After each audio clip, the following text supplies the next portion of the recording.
Vandana. This is your SST class. Today we will continue our lesson number 4, key element of a democratic country. अब हमारा next topic है need to resolve conflict. In Maya story you read about how the conflicts can often lead to violence and death because one group decides that it is all right to use force to prevent the other group from the protesting.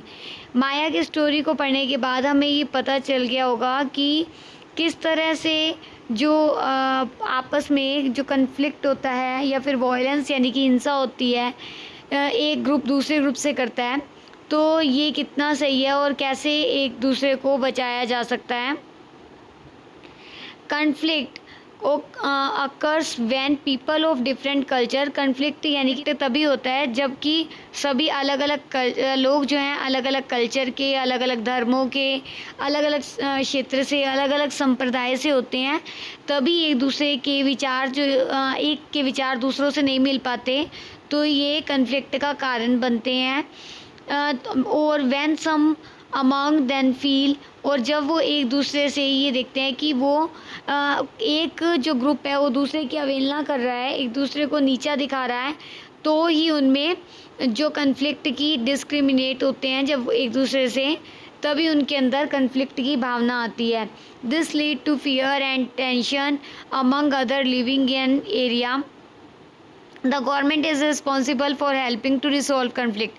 सरकार ही इस तरह के जो मुद्दे होते हैं उन्हें सॉल्व करने में सहायता करती है और वो ही रिस्पॉन्सिबल होती है. Let's read about some of the conflict. अब हम कुछ एक जो कन्फ्लिक्ट्स हुए सोसाइटी में उनके बारे में रीड करेंगे. Religious processions and the celebration can sometimes lead to conflict. For example, अब हम एग्जाम्पल लेंगे. The route a procession take may lead to a conflict. The government particular the police play an important role. जब कभी कहीं पे भी धर्म को लेकर कोई झगड़ा होता है तो सरकार हमारी मदद करती है. सरकार जो है पूरा का पूरा दायित्व पुलिस को देती है और पुलिस एक इम्पॉर्टेंट रोल प्ले करता है. At times there is fear that violence may erupt with people throwing stones. कभी कभी वो क्या करते हैं, अगर कहीं पे कोई कन्फ्लिक्ट होता है तो वो जो धरना देते हैं या फिर कुछ एक जैसे जलूस होता है ना वो निकालते हैं या फिर रैली निकालते हैं. तो इस तरह से, और कभी कभी इन सब लोगों के ऊपर लोगों के द्वारा पत्थर फेंके जाते हैं, उन्हें उनके ऊपर हमला किया जाता है. द पुलिस जो है रिस्पॉन्सिबल होती है इस तरह के वायलेंस को कि वो किस तरह से इसे ठीक करे. रिवर कई बार जो मुद्दे होते हैं रिवर्स को लेकर, नदियों को लेकर भी होते हैं. नदियों को लेकर भी झगड़ा होता है. जैसे कि एक जो नदी है वो कई जो हमारे स्टेट्स हैं जो बाउंड्रीज़ के अंदर बह रही है, तो पानी को लेकर भी इस तरह से उनमें इश्यू हो जाते हैं और झगड़ा होता है. जैसे कि for example you may have heard about the way water dispute between Karnataka की जो नदी है वहाँ जो कर्नाटक और तमिलनाडु के बीच में बहती है उसको लेकर भी कई बार झगड़ा हुआ है. The water stored in Krishna Raja Sagar dam. जो पानी है वो कृष्णा राजा सागर डैम में जो स्टोर किया जाता है. Karnataka is use for irrigating A number of district. और कर्नाटक जो है इसके बहुत सारे डिस्ट्रिक्ट में सिंचाई के लिए यूज़ करता है. For meeting the needs of the city of Bengaluru. और बेंगलुरु को भी ये जो पानी ज़रूरत के हिसाब से दिया जाता है. The water stored in Mettur dam in Tamil Nadu.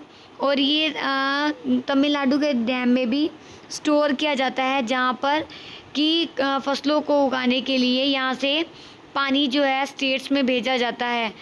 अब यहाँ पर भी कन्फ्लिक्ट होता है. A conflict arise because both dam are on the same river. क्योंकि जो दोनों ही डैम हैं वो एक ही नदी के हैं. दोनों अलग अलग एरिया में डैम है लेकिन वो कहाँ है, एक ही नदी के हैं डैम, तो इसलिए दोनों के बीच में झगड़ा हो जाता है. The down stream dam in Tamil Nadu can only be filled up if water is released from the upstream and located in Karnataka. Down stream में कर्नाटका में ये फिल होता है और अपस्ट्रीम में जो है डाउन स्ट्रीम में तमिलनाडु में और अपस्ट्रीम में कर्नाटका में फिल होता है। Both state can not get as much water as they need for people in their state. और दोनों ही ये नहीं कहते कि जो लोगों की ज़रूरतों के हिसाब से कि स्टेट में पानी दिया जाए, और ये उनके कन्फ्लिक्ट का एक कारण होता है। तो central government has to step, central government जो है वो ये कदम उठाती है कि उन जो पानी का बंटवारा है दोनों स्टेट में बराबर का हो और दोनों ही जो इस पानी को प्राप्त कर सकें। देखिए ये रिवर है जिसकी वजह से जो दोनों स्टेट में जो झगड़ा होता है, ये पिक्चर आपको नीचे दी हुई है। नेक्स्ट टॉपिक है इक्वालिटी एंड जस्टिस। अब सरकार को चाहिए कि वो सभी के साथ इक्वालिटी करे और जस्टिस करे। One of the key ideas of a democratic government, जो ये एक लोकतांत्रिक सरकार का मुख्य की आइडिया होता है, और वो ही जो है लोगों के बीच में समानता और न्याय को स्थापित करती है। The earlier practice of untouchability, और जो इससे अगला एक और जो हमारे पास है वो अनटचेबिलिटी है। अनटचेबिलिटी क्या होता है? छुआछूत कहते हैं जिसे, यानी कि छुआछूत क्या होता है? जैसे कि कोई अमीर व्यक्ति है और कोई गरीब व्यक्ति है, तो पहले के टाइम में क्या होता था कि या फिर कोई ऊंची जाति के लोग नीची जाति के लोगों को अपने से दूर दूर रखते थे, उनसे भेदभाव करते थे। मान लो कि कोई हरिजन है और तो उन्हें वो अगर किसी के घर आते थे तो उन्हें बैठने के लिए चेयर नहीं दी जाती थी, या फिर उन्हें अपने साथ नहीं बिठाया जाता था, नीचे ज़मीन पर बिठाया जाता था। उन्हें खाने के लिए और पीने के लिए जो बर्तन होते थे उनके अलग रख दिए जाते थे। इस तरह से उन्हें अलग, समाज से बिल्कुल अलग समझा जाता था। मेडिकल फैसिलिटीज़ थी वो भी नहीं दी जाती थी। डॉक्टर भीमराव अंबेडकर जो थे उन्होंने इसके खिलाफ़ आवाज़ उठाई थी, और ताकि लोगों के बीच में जो इक्वालिटी उन्हें मिल सके, कि जो किसी के साथ कोई भेदभाव ना किया जा सके। इसी तरह का एक एग्जांपल और भी है हमारे पास कि समाज के अंदर जो बॉय चाइल्ड होते हैं और गर्ल चाइल्ड होती है, उन दोनों में भी इक्वालिटी नहीं की जाती। जो बॉयज़ होते हैं उनकी ज़्यादा केयर की जाती है, जबकि गर्ल चाइल्ड की नहीं की जाती। This means that society does not value the girl and boy child equally, यानी कि समाज जो है बराबर का सम्मान नहीं देता बॉय और गर्ल को। ये एक अन्याय है। इसके लिए सरकार ने कई कदम भी उठाए हैं कि जो गर्ल्स हैं उन्हें बराबर का दर्जा मिल सके, उन्हें न्याय मिल सके। इसके लिए उन्होंने कई गवर्नमेंट स्कूल और जो स्कूल्स या कॉलेजेस हैं उनके अंदर या तो गर्ल्स की एजुकेशन के लिए बिल्कुल फ्री ऑफ कॉस्ट उन्हें एजुकेशन दी जाती है, या फिर कुछ एक थोड़ी सी कहीं पर भी बिल्कुल कम फीस पर उन्हें पढ़ाया जाता है। तो इस तरह से उन्हें न्याय दिया जाता है।